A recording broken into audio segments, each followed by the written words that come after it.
Next Sunday తీసుకెళ్తాను.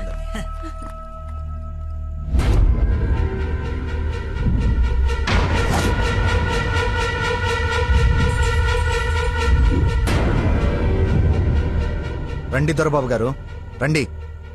నీ నాటకాలు చీటింగ్లన్నీ తెలిసిపోయాయి. వాడి వైపు చూస్తే వాడేం చెప్తాడు? నన్ను అడుగు, నేను చెప్తాను. వీడిని మొగుడని మీ నాన్న కాబోయే అల్లుడని మాకు పరిచయం చేసి నీతో సరసాలు ఆడుకుంటూ ఇంట్లో వాళ్ళందరినీ ఎదవల్ని చేసి ఆడుకున్నాడు నీ లక్కీ లవర్. అది నాకు మొదటి నుంచి డౌటే. నెత్తి నోరు బాదుకున్నా వింటేనా వీళ్ళు? అసలు ఇదంతా ఎందుకు చేశాడు తెలుసా నీకు? మతిమరుపు, మైండ్ డైవర్షన్. ఈ ప్రపంచంలో ఎవ్వరికీ లేనంత మతిమరుపు. మనుషుల్ని కూడా మర్చిపోతాడు వీడు. మర్చిపోయిన ప్రతిసారి ఏదో ఒక సాకు చెప్పి తప్పించుకున్నాడు. అది చూసాడేదో గొప్పోడని నువ్వు పడిపోయావు. ఎక్కడ వీడి మతిమరుపు బయటపడి నువ్వు ప్రేమించవేమోనని భయంతో సమాజం తొక్క తోటకూర అని అడ్డమైన అబద్ధాలు చెప్పి నిన్ను పడగొట్టాడు. వీడికి మతిమరుపు ఏ రేంజ్ లో ఉందో ఫుల్ గా ఎక్స్పీరియన్స్ ఉన్న ఏకైక వ్యక్తి మీ నాన్న. చెప్పండి అంకుల్. ఎవడికో బ్లడ్ పోయి మర్చిపోయి నీ వాళ్ళకిచ్చాడు. దాంతో నువ్వు ఫ్రెండ్షిప్ చేసావు. ఆ ఫ్రెండ్షిప్ ని అడ్డం పెట్టుకుని నిన్ను ప్రేమలో దింపి పెళ్లి దాకా తీసుకొచ్చాడు. ఎక్కడ అంకుల్ రిజెక్ట్ చేస్తాడో అన్న భయంతో నీతోనే రికమెండ్ చేయించుకొని పనిలో జాయిన్ అయ్యాడు. ఒక్కసారి గతం గుర్తు తెచ్చుకో, వీడి బాగోతం మొత్తం తెలుస్తుంది.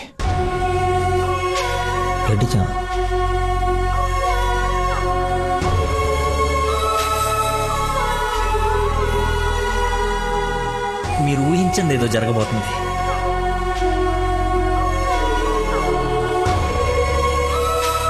ఏంటి అందరు కలిసి శ్రీశైలం టెంపుల్కి వెళ్ళొచ్చారా? లేదండి, ఆ పేరు చెప్పి ఎక్కడికో తీసుకెళ్లాడు.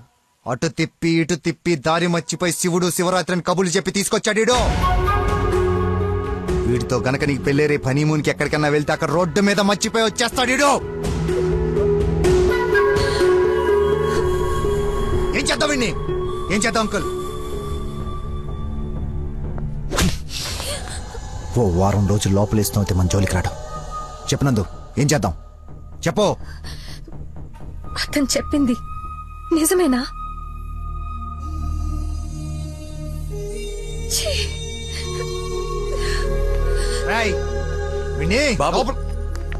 వదిలేవండి.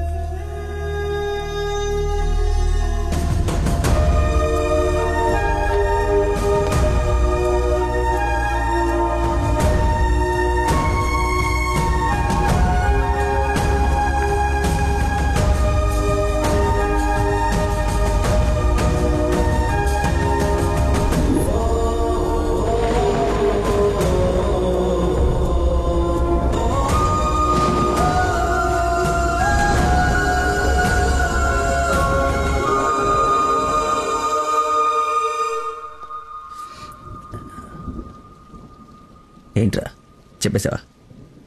నీ నోట్లే ఆగదుగా. అమ్మా ఆకలేస్తుంది, అన్నం పెట్టు. ఏముండవు? ఉప్పు చేప పప్పు చారు.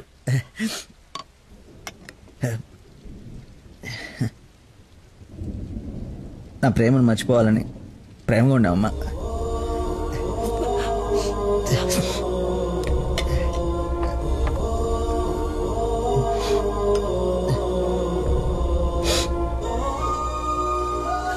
Mohammed చీగుట్టిన తిన్నానంటే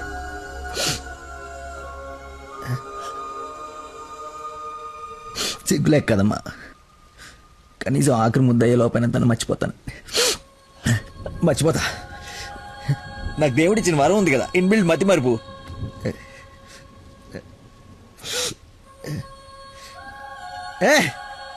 super shot. Rohit Sharma century చేశాడా? ఈ మ్యాచ్ గెలిస్తే సెమీఫైనల్కి వెళ్ళిపోయినట్టుగా.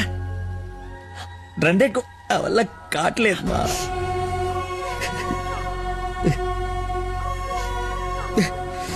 మర్చిపోకూడదు అనుకున్నాను, మర్చిపోదాం అనుకున్నాను, మర్చిపోలేకపోతున్నాను. జీవితంలో ఎప్పుడు మర్చిపోయి నాకు ప్రాబ్లం అని అనిపించలేదమ్మా. ఫస్ట్ టైం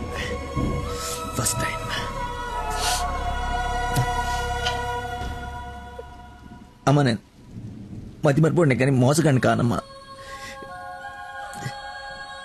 నా ప్రాబ్లం కవర్ చేసుకోవడానికి అబద్ధాలు ఆడాను కానీ ప్రేమే అబద్ధం అంటే లోపలేదో ఒక పెయిన్ మా, భరించలేనంత పెయిన్. చచ్చేంతవరకు నేను చచ్చినా మర్చిపోనని గట్టిగా అరిచి చెప్పాలనుందమ్మా. కానీ నమ్మదే, ఎలా? దీనికి ప్రాబ్లం ఉంటే ఇది ఏం చేసిందమ్మా? ఒక మనిషిలో చిన్న లోపం ఉంటే వాడు ప్రేమించడానికి పనికిరాడా?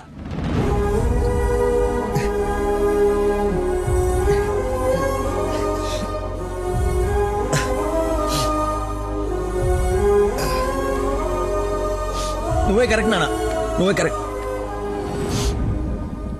నేను అసలు ప్రేమించకుండా ఉండుంటే ఒక అమ్మాయి ఈరోజు నా వాళ్ళు ఇది బాధపడి ఉండేది కాదు. తప్పు చేశా, తప్పు చేశా.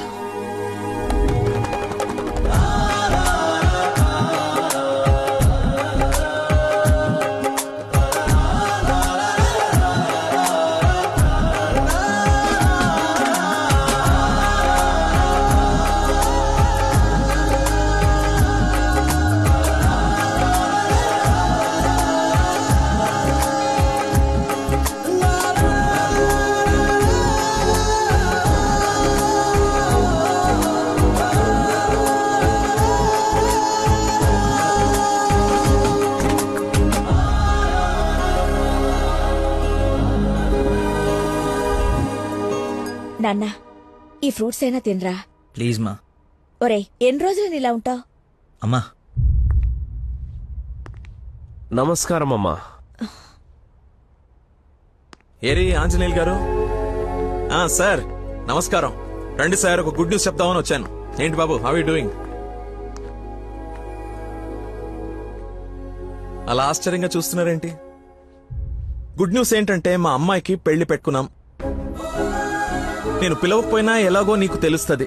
అవును, ప్రేమించిన అమ్మాయి దూరం అయిపోతుంటే ఏ ప్రేమికుడు ఖాళీగా కూర్చోడు, అవునా కాదా? పెళ్లి చెడగొట్టి పిల్లని తీసుకెళ్లిపోయే కార్యక్రమం పెట్టుకోకుండా ముందు జాగ్రత్తగా ఓ మాట చెప్దామని వచ్చాను. వారం రోజుల నుంచి మనిషిగా లేడు. ఇంకా మీ మాటలతో వాడిని చంపకండి. అది కాదమ్మా, మీరు చెప్పాల్సింది చెప్పారు కదా. వీడి వల్ల మీ అమ్మాయి పెళ్లికి ఎలాంటి నష్టం రాదు. బయలుదేరండి. అరే, నేనేదో కావాలని వీళ్ళిద్దరిని విడగొట్టి ఈ పెళ్లి చేస్తున్నట్టు మాట్లాడుతున్నారేంటి సార్? నందనకి ఇతనంటే ఇష్టం లేదు. నేను ఇష్టపూర్వకంగా ఈ పెళ్లి చేసుకుంటున్నాను నాన్న అని చెప్పింది నాతో.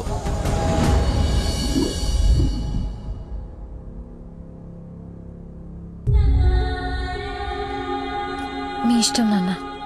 శుభం. ఇదిగో తాంబూలాలు తీసుకో. ఏమ్మా, తీసుకోనా? మళ్ళీ తర్వాత నన్ను అనకు. లేదు నాన్న, మీ ఇష్టం. అలా అనద్దు. నీకు వీడినిచ్చి పెళ్లి చేయడం నాకు అస్సలు ఇష్టం లేదు. నా కల్లుడంటే వాడే లక్కీ. వాడు నీ మీద చూపించిన ప్రేమకు ఫిదా అయిపోయి అభిమానైపోయానమ్మా. అంకుల్, ఒక్క నిమిషం అయ్యా, మాట్లాడుతున్నాను కదా. ఇది తండ్రి కూతురు మధ్య జరుగుతున్న డిస్కషన్. తనకి కరెక్ట్ భర్తని తీసుకురావాలని ఓ తండ్రి పడే తపన తనకి తెలియాలి కదా. Please don't interfere, please. నువ్వు వాడిలో ఏం చూసి ప్రేమించావో నాకు తెలీదు, కానీ నిన్ను మాత్రం అణువణువు చూశానమ్మా వాడిలో. నువ్వు చూడలేని ప్రేమ, నేను చూసిన ప్రేమ ఏంటో తెలుసా? మొట్టమొదట హాస్పిటల్లో ఐ లవ్ యూ చెప్పినప్పుడే వాడిని చూసా.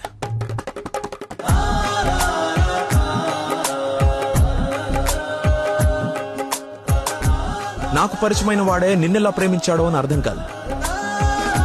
వదినకి చేసిన హెల్ప్ కి కొన్ని రోజులు స్టడీ చేసి ఒక వ్యక్తి మీద ఒపీనియన్ కి రావడం మంచిదని నీతో అతన్ని కలవమని చెప్పా. ఆ రోజు బోట్ పాయింట్ దగ్గర మన గురించి వెయిట్ చేస్తూ కూర్చున్న తను నన్ను చూసి పక్కనే ఉన్న పాపని వదిలి వెళ్లిపోయేసరికి అతని మైండ్ డైవర్షన్ ఎలా ఉందో గమనించా. తర్వాత నన్ను ఫేస్ చేయలేక ఫ్రెండ్ ని కల్పించినప్పుడు ఎన్నాళ్ళిలా మేనేజ్ చేస్తాడో అని అనుకున్నా. కానీ వాడికి జీవితం మీద ఒక అవగాహన ఉంది. చేయడానికి ఒక పని, బతకడానికి ఒక ఆశ, ప్రేమించడానికి ఒక మనిషి ఉంటే చాలు సార్ అని చెప్పినప్పుడు వాడిలో నన్ను నేను చూసుకున్నా.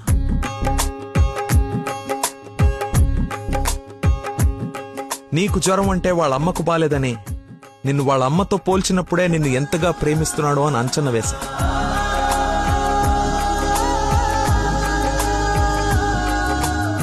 ఎవరు డైవర్ట్ చేసినా అలా డైవర్ట్ అయిపోయేవాడు నీ విషయంలో మాత్రం మర్చిపోకుండా నీ దగ్గరికి వచ్చేసరికి వాడి మతిమరుపుకి మందు నీ ప్రేమే అని అనుకున్నా. ఇంట్లో అందరూ వాడి గురించి గొప్పగా మాట్లాడుతూ ఉంటే నీకు కరెక్ట్ భర్త వాడే అని అనిపించి అల్లుడి హోదా ఇచ్చి నవ్వుకుంటూ అక్కడి నుంచి వెళ్ళిపోయా. నిన్ను ఇంత బాగా చూసుకునే భర్తని ఈ జన్మకైతే నేను తీసుకురాలేనమ్మా. మతిమర్పు పర్సన్ ఇంతెందుకు గుర్తు పెట్టుకుంటాడు, రేపు ఫ్యూచర్ లో మర్చిపోతే అని ఒక డౌట్ ని మనసులో రావచ్చమ్మా. నెవర్. ఎక్కడ నిన్ను మర్చిపోతాను అను భయంతో ఎక్కువగా గుర్తు పెట్టుకుని గుండె నిండా నింపేసుకున్నాడమ్మా వాడు నిన్ను. సారీ అంకుల్, చాలా బాగా మాట్లాడారు అంకుల్. ఇన్ఫాక్ట్ చాలా ఎక్కువ మాట్లాడారు. మీరు గొప్ప సైంటిస్ట్ అయి ఉండొచ్చు, కానీ కళ్ళ ముందే చీట్ చేసినోడికి కన్న కూతుర్ని కట్టబెట్టడానికి మాక్సిమం కృషి చేస్తున్నారు. చేయండి, వాడికే ఇచ్చి పెళ్లి చేయండి. మీ కూతురు గొంతుకోయండి. వాటి మతి మరుపు నువ్వు భలేతే కానీ చంపలేసుకోడి నేను తప్పు చేసినని. సరే బాబు, తీసుకెళ్ళు, పెళ్లి చేసుకో. 12:30కి మంచి ముహూర్తం ఉంది. మియాపూర్ వెంకటేశ్వర స్వామి గుడి, నా సెంటిమెంట్ టెంపుల్. ఫోన్ చేసి చెప్తాను, మా అమ్మాయి వస్తుంది, పెళ్లి చేయండి అని. కానీ నువ్వు తాళి కట్టే ఒక్క క్షణం ముందైనా వాడొచ్చి నీ మక్కలేరు కదని దీన్ని చేయి పట్టుకోకపోతే. శభాష్ మావయ్య, నీ కాన్ఫిడెన్స్ నచ్చింది. రమ్మను. చెప్పిన ముహూర్తానికి దీని మెల్లో తాళి కట్టిన ఇంటి కల్లుడుగా నీ గుమ్మ ముందు నిలబడతా. రమ్మను. వెళ్ళమ్మా, ఆలోచించు. నీకు కూడా లక్కీ మీద చిన్న డౌట్ ఉన్నా ఈ దెబ్బతో క్లియర్ అయిపోతుంది. వెళ్ళు.